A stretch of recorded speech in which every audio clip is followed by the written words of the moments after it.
ভারতের জন্মের সময় থেকেই স্বাধীনতা দাবি করে আসছে সেভেন সিস্টার্স নামে পরিচিত দেশটির পূর্বাঞ্চলীয় রাজ্যগুলো। প্রতিটি রাজ্যে একাধিক বিচ্ছিন্নতাবাদী সশস্ত্র গ্রুপ এবং রাজনৈতিক গ্রুপ থাকলেও নিজেদের স্বাধীনতা সংগ্রামে কাঙ্ক্ষিত সফলতা অর্জন করতে পারেনি তারা। তবে এবার অনেকখানি সফলতার খবর দিল ভারতের মণিপুর রাজ্যের স্বাধীনতাকামীরা। চলতি 2026 সালের ফেব্রুয়ারি শুরু থেকে ভারতের মণিপুর রাজ্যে জমিজমা এবং বাসস্থান নিয়ে শুরু হয় জাতিগত সংঘাত। সেই সংঘাত পরবর্তীতে রূপ নেয় স্বাধীনতা সংগ্রামে। আপনি আর একা নন, ইউনিভার্সাল কার্ডিয়াক হসপিটাল আপনার হৃদয়ের আরো কাছে। ফেব্রুয়ারির 3 সপ্তাহ পেরিয়ে গেলেও মণিপুর রাজ্য সরকার বা ভারতের কেন্দ্র সরকারের কোনো সফলতা দেখা যাচ্ছে না সেখানে।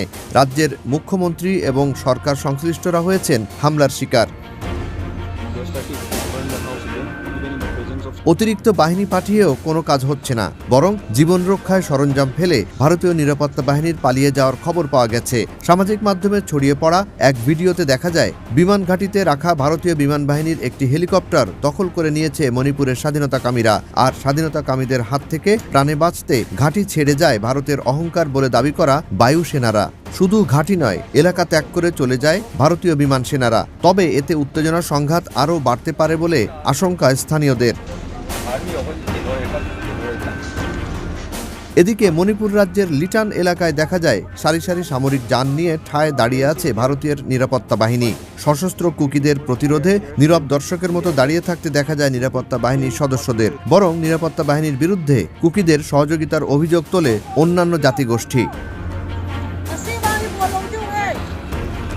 বিভিন্ন সূত্র এবং সামাজিক মাধ্যমে ছড়ানো বেশ কিছু ছবি ভিডিওতে দেখা যায় মণিপুরের স্বাধীনতা সংগ্রামে যোগ দিচ্ছেন অনেক তরুণ তরুণী। শত শত কুকি স্বেচ্ছাসেবককে কংপোকপি থেকে সাইকেল হয়ে মংকট চেপুতে একত্রিত হওয়ার খবর পাওয়া যায়। তবে স্বাধীনতাকামী কুকিদের এমন সমাবেশে বেশি আতঙ্কিত হতে দেখা যায় আরেক জাতিগোষ্ঠী নাগাদের। মূলত নাগাদের সাথে জমির সীমানা নিয়ে দ্বন্দ্বের জেরেই বর্তমানে উত্তপ্ত মণিপুর রাজ্য। তাই সামাজিক মাধ্যমে কুকিদের প্রতিরোধে নাগা জাতির সবাইকে ঐক্যবদ্ধ হওয়ার আহ্বান জানানো হয়।